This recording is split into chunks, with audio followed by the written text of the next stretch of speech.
Welcome to the Real News Network. I'm Greg Wilpert in Baltimore. Bolivia continues to be convulsed in the wake of a right-wing coup that ousted President Evo Morales on November 10th. Bolivian military killed up to 9 people, 9 anti-government protesters Tuesday night at a gasoline plant of Sincata, where protesters were trying to block fuel deliveries. The death toll since the coup and President Evo Morales' exile in Mexico has reached a total of 32 dead now. The numbers have been rising ever since the unelected far-right interim president Janine Áñez passed a decree giving the military immunity from prosecution for human rights violations. Meanwhile, Eva Copa, the president of Bolivia's Senate and member of Evo Morales' MAS party, announced that her party will introduce a bill annulling the October 20th presidential election and setting up a timetable for a new election. De facto interim President Áñez introduced a competing bill that would do the same. Despite the deaths and the promise of new elections, it does not look like the protests in Bolivia will stop anytime soon. Joining me now to discuss the ongoing situation in Bolivia is Medea Benjamin. She's co-founder of the peace group Code Pink and is in Bolivia at the moment, where she has been reporting on the protests against the coup. Thanks for joining us today, Medea. Thanks for having me on, Greg.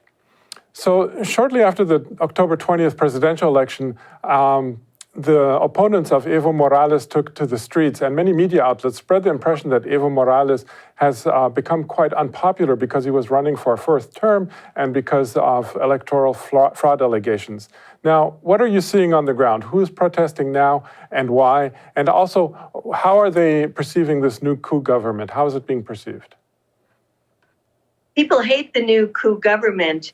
You know, it's interesting, Greg, because you don't hear as many calls for Evo Morales' return as you hear calls for the resignation of the coup leaders, and particularly Janine Áñez. People are furious about how they feel that this new de facto government has disrespected the culture and traditions of the indigenous community, and then how she has had a decree that gives impunity to the security forces as they try to, quote, pacify the country. And this has led to so many deaths. The last of the massacres was 2 days ago, as you talked about, in Sancata, which is in the indigenous city of El Alto, a 1 million-person city that is known for being very pro-Evo Morales and now very much against the coup, and people who will not sit down and allow the government to take them back to the last century. So there have been a massive blockade that's been set up all over the country, shutting off the roads, making it hard for deliveries of food or gasoline or cooking gas to get to the cities like La Paz, and using this as pressure against the coup. And because that gasoline plant is so critical for getting gas to La Paz, the military went in guns blazing to try to break this blockade, and in the process killed many people, wounded dozens more.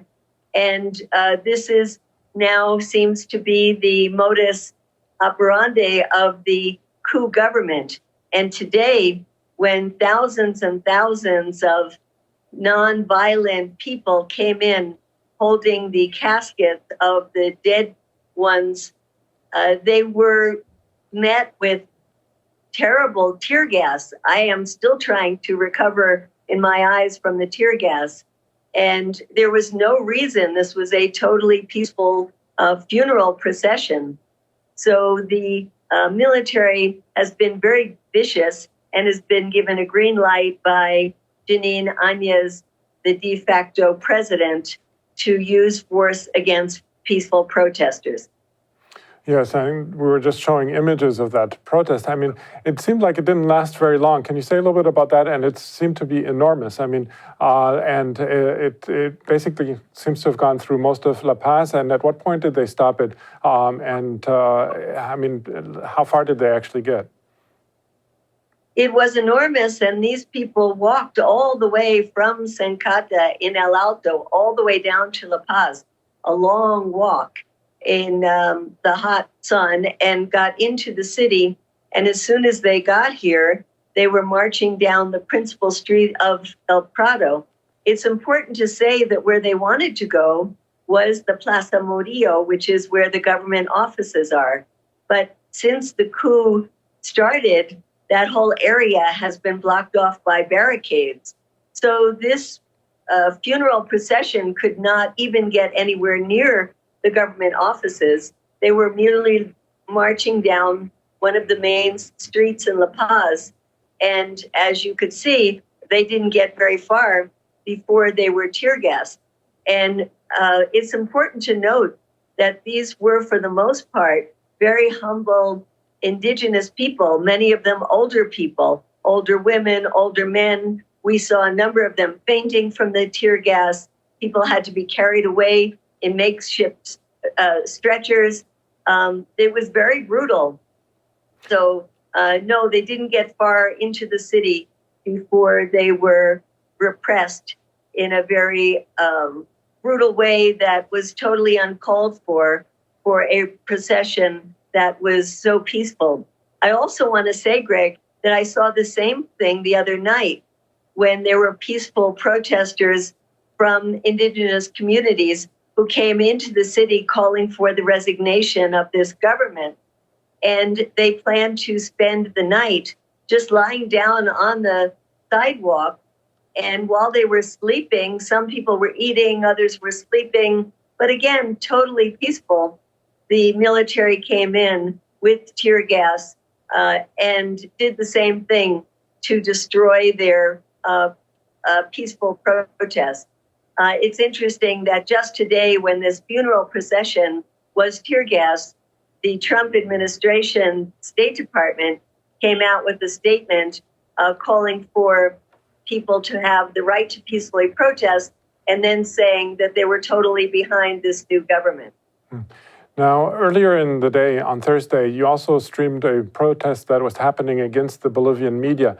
Tell us about why they were protesting against the media. How is actually the local media covering this? We also know that actually relatively little is getting out about these protests, at least not the same kind of coverage we saw, for example, when protests were happening against the government in Venezuela. So what's the media situation like, and what were people opposed to in this earlier protest today? The media is atrocious.